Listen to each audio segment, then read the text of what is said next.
In a game that both teams needed to win to stay in the Big Ten Conference regular season race, Purdue jumped on the Wolverines early and rode the wave to a 69-59 victory. But it wasn't without a challenge from the visiting Michigan squad, who played without their leading scorer, Manny Harris, who didn't make the trip to West Lafayette due to disciplinary action.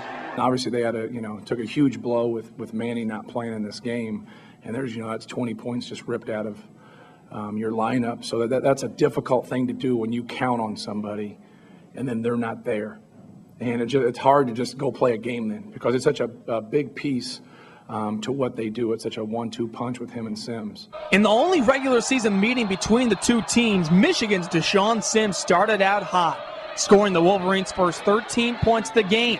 It wasn't until this Zach Novak 3 at the 7:28 mark in the first half did Michigan finally get production from the rest of their team. Well, earlier you could see we only had one scorer for a long time, didn't we?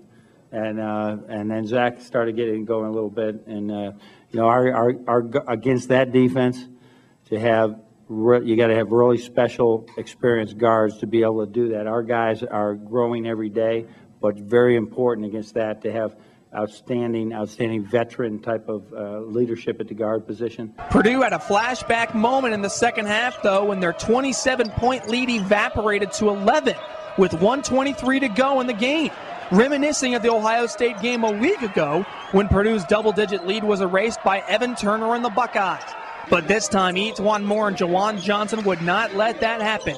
They combined for 40 points in the game to surge the Boilermakers to a much-needed win.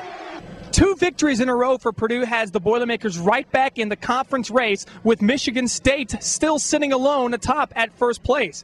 This week, the Boilermakers have a huge contest welcoming back Wisconsin here at home, where they'll look to exact some revenge from a couple weeks ago where they went into the Kohl Center and fell to Wisconsin.